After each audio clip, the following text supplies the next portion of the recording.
और रुक करेंगे इस वक्त एक और बड़ी खबर की। मुजफ्फरपुर से बड़ी खबर है। रेस्टोरेंट में अंधाधुंध फायरिंग की गई है। भगवानपुर इलाके में यह रेस्टोरेंट है जहां पर 18 से 20 राउंड फायरिंग की खबर है।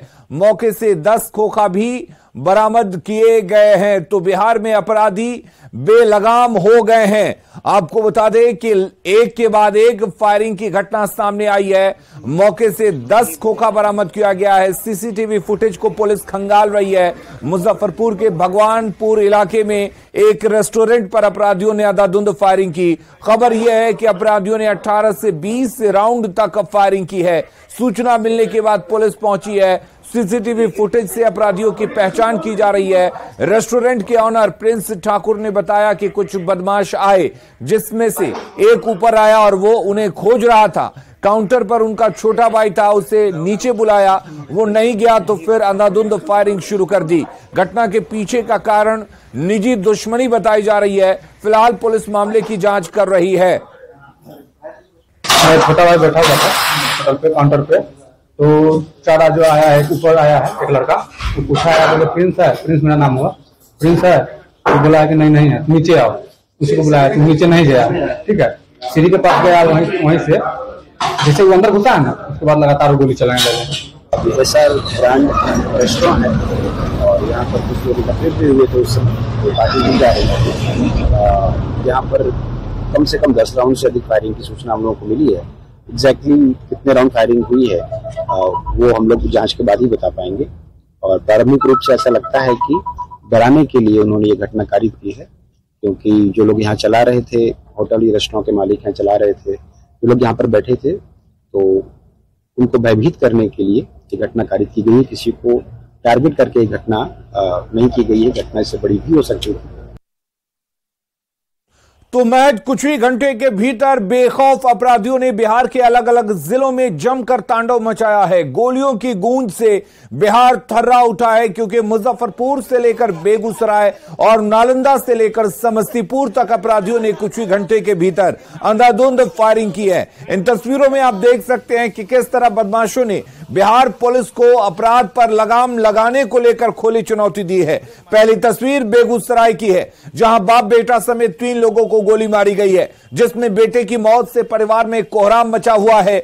मुजफ्फरपुर के भगवानपुर इलाके में एक रेस्टोरेंट में लगभग 20 राउंड फायरिंग की गई है। समस्तीपुर के खानपुर थाना इलाके के सीरोपट्टी बांध के पास बदमाशों ने किसान को गोली मारी है। नालंदा के हिलसा थाना क्षेत्र के काजी बाजार मोहल्ले में अपराधियों ने 2 लोगों को गोली मारी है। उधर नवादा में पटना रांची NH 20 पर बुधौल ओवरब्रिज के पास लूटपाट के दौरान अपराधियों ने एक शख्स को चाकू से गोदकर जख्मी कर दिया है। इसी तरह गोपालगंज में भी बदमाशों ने मोबाइल चोरी करने का विरोध करने पर एक युवक को चाकू मारकर जख्मी कर दिया है। नगर थाना क्षेत्र के थाना चौक के पास युवक पर हमला किया गया है। तो आप अंदाजा लगा सकते हैं कि बिहार में किस तरह से अपराधी बेखौफ हो चुके हैं। गोपालगंज में बदमाश इतने बेखौफ होकर घूम रहे हैं कि हत्या की वारदात, लूटपाट की वारदात को अंजाम दिया जा रहा है। और लूटपाट का विरोध करने पर यहां पर पुलिस के थाने से महज कुछ दूरी पर एक युवक को चाकू से गोदकर जख्मी कर दिया जाता है। कहीं जमीन विवाद में गोली मार दी जाती है और उसके बाद रेस्टोरेंट में घुसकर अंधाधुंध 20 राउंड फायरिंग की जा सकती है। आप समझ सकते हैं कि बिहार में इस वक्त क्या कुछ हालात हैं। और इसी बीच एक बड़ी खबर आ रही है, बेतिया से यह बड़ी खबर आ रही है, जहां पर पंच की हत्या से हड़कंप मच गया है। पंच नगीना महतो की हत्या की गई है। खेत में नगीना महतो की लाश मिली है। चनपटिया के गिद्दा गांव की यह घटना बताई जा रही है। पुलिस मामले की जांच कर रही है, लेकिन एक बार फिर से अब बेतिया में हत्या की वारदात सामने आई है, जहां पर पंच नगीना महतो की हत्या कर दी गई है। नगीना महतो की लाश खेत में मिली है। आप समझ सकते हैं कि एक के बाद एक हत्या की वारदात को किस तरह से अंजाम दिया जा रहा है, किस तरह से अपराधी बेखौफ हो चुके हैं। पुलिस का डर अपराधियों से बिल्कुल खत्म हो चुका है और यही वजह है कि कहीं लूटपाट की जा रही है तो कहीं सरेआम हत्या की जा रही है। कुछ ना भल निम्न खाओ के इतना की रहता वही नहीं अब वही नहीं दहेज सोफरदीन के द्वार पर साइकिल लगा दहनी एक साइकिल पर बैठा रहलक, मोटरसाइकिल पर लेके चल गई। अब किशोर ना हो के शक बा उनके पर हत्या कर बड़ा। हाँ तो वही सब करब काहे तो फोन लगा एक बेर के और कोनो कांड भई रहे तो उहे हमनी के फिर में डरले रहल। और बेखौफ अपराधियों की खौफ से मोतिहारी भी नहीं बचा है। मोतिहारी से बड़ी खबर आ रही है, जहां पर ठेकेदार की गोली मारकर हत्या कर दी गई है। सब्जी खरीदने के दौरान गोली मारी गई है। ठेकेदार राजीव कुमार की इलाज के दौरान मौत हो गई है। ठेकेदार को सीने में 2 गोली लगी थी। मौके से पुलिस ने 2 खोखा बरामद किया है। चकिया के थाना चौक की घटना बताई जा रही है। और मुन्ना राज हमारे साथ जुड़े हुए इस खबर पर ज्यादा जानकारी के लिए। मुन्ना, चाहे बेटिया हो मोतिहारी हो, क्या माना जाए, अपराधी बेखौफ हो चुके हैं, पुलिस का डर खत्म हो गया है, जो एक के बाद एक हत्या की वारदात को अंजाम दिया जा रहा है। निश्चित तौर पर मोतिहारी में आउट ऑफ कंट्रोल पुलिस का नियंत्रण जा रहा है, क्योंकि चकिया में जिस चौराहे पे की गई है वो थाना चौक कहा जाता है। और थाना चौक पर एकाएक सब्जी खरीदने के दौरान राजीव कुमार को अपराधी गोली मारते हैं और गोली मारने के बाद अपाची बाइक से मुजफ्फरपुर के साइड रवाना हो जाते हैं। और सीने में 2 गोली लगी है और 2 खोखा भी पुलिस ने बरामद कर लिया है। हालांकि आनंद फानंद में उन्हें अस्पताल में भर्ती जरूर कराया गया था, लेकिन इस दौरान उनकी मौत हो गई है। और थाना चौक पर इस घटना के बाद स्थानीय लोगों में काफी आक्रोश है और पुलिस मामले की जांच कर रही है। अब देखना होगा कि इस पूरे मामले में हत्या के सुराग कहां तक पहुंचते हैं। जी चलिए मुन्ना, बहुत शुक्रिया आपका तमाम जानकारी देने के लिए। नजर बनाए रखिए। और इधर अररिया में पत्रकार विमल यादव हत्याकांड का मुख्य आरोपी अब तक फरार है। अररिया पुलिस का कहना है कि अररिया जेल में बंद क्रांति यादव और सुपौल जेल में बंद रूपेश यादव ने ही पत्रकार विमल यादव की हत्या की साजिश रची थी। अब सवाल यह है कि आखिर जेल के अंदर से कोई कैसे हत्या की साजिश रच सकता है और अब तक मुख्य आरोपी क्यों नहीं गिरफ्तार हुआ। इस मामले पर संवाददाता सतीश कुमार की यह रिपोर्ट देखिए।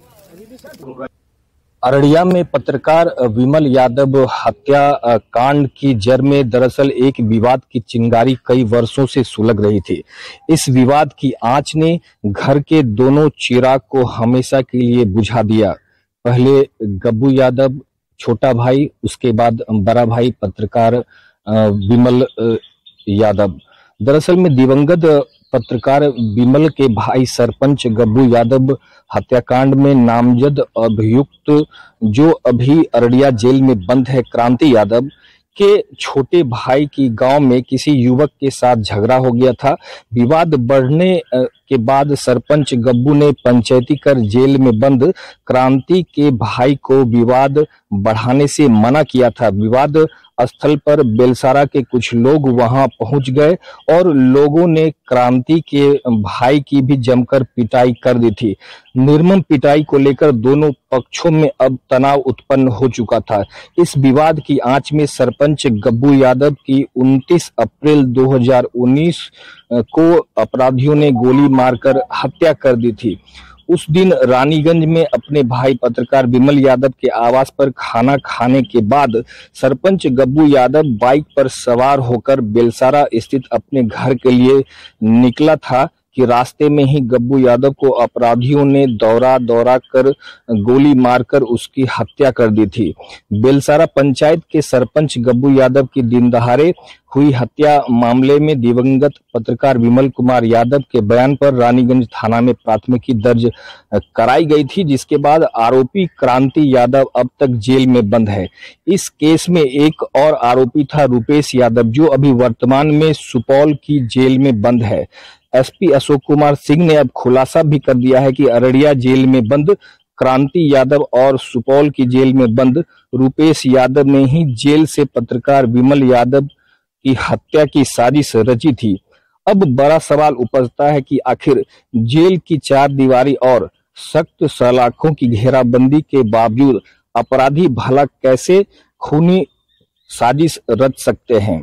गांव की एक पंचायती और उत्पन्न छोटे से विवाद के बाद उस आंच ने, उस चिंगारी ने घर के दोनों चिराग को बुझा दिया। सतीश कुमार, न्यूज़ 18 अररिया।